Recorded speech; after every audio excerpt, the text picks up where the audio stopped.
Every nation on Earth owes money. Some owe trillions, others owe more than their entire economy can produce in years, and yet despite decades of warnings, crises collapses. And reforms the debt never disappears. It grows relentlessly. But here's the part that doesn't. Makes sense. If every country is in debt, who's the creditor? Where's this invisible ledger that keeps score of everything nations owe, and why does it always seem to tilt in one direction? Behind the numbers you see on government dashboards and economic reports, there's another system. A deeper one. A hidden ledger. And once you understand how it works, something unsettling becomes clear. This isn't a failure of the system.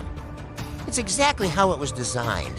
To understand the debt spiral, you have to go back to a time when money actually meant something tangible. For most of history, money wasn't just numbers on a screen, it was tied to physical value.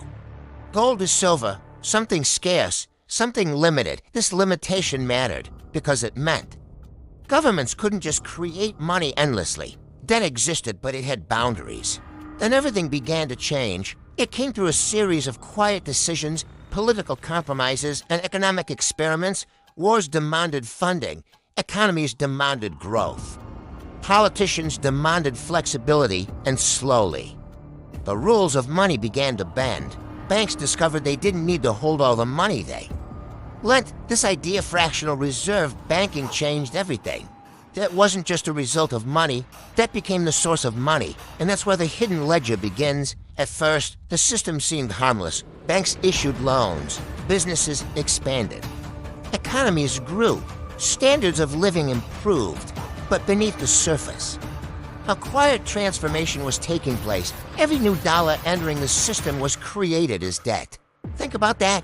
Money didn't exist first and then get borrowed. It was borrowed into existence. Because when money is created as debt, it comes with interest, which means more money is owed than actually exists. If the system creates $100, but requires $110 back, where does the extra $10 come from? It doesn't, at least not initially. The only way to cover that gap is to create more debt. And that's the beginning of the spiral. Central banks emerged as the coordinators. They controlled interest rates, they regulated supply. And they acted as lenders of last resort whenever the system faced collapse.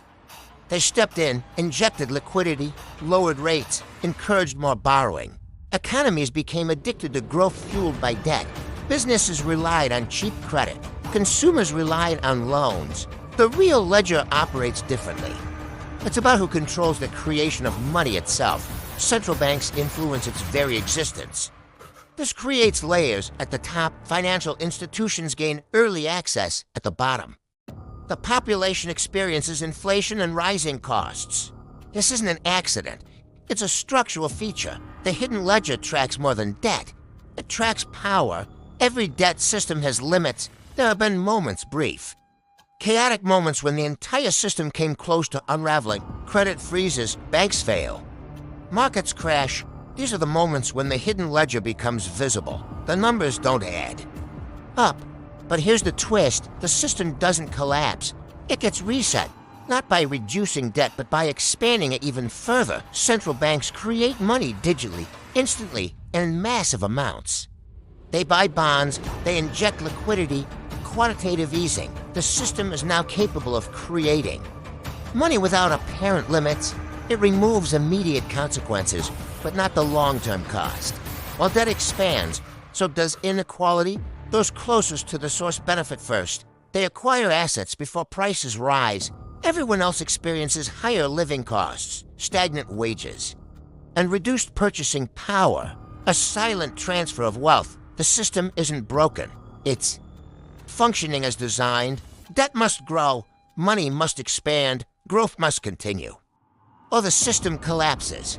Look at the world today. Global debt has reached unimaginable levels. Corporations are leveraged. Consumers rely on credit for basic living. Expansion fueled by debt. Crisis triggered by instability. Intervention through money creation. Recovery followed by more debt. It repeats. The system cannot stop creating debt, because if it does, everything begins to unwind. This is the endless debt spiral. At its core, this is about control. The ability to create money shapes entire societies. It influences policy. It defines who gains and loses. First, debt is the foundation. Second, money is directional. Third, stability is managed, not guaranteed. What happens when expansion is no longer enough? When the hidden ledger can no longer be balanced through creation alone? If this changed how you see the global system, stay with this channel. The system isn't just hidden, it's evolving.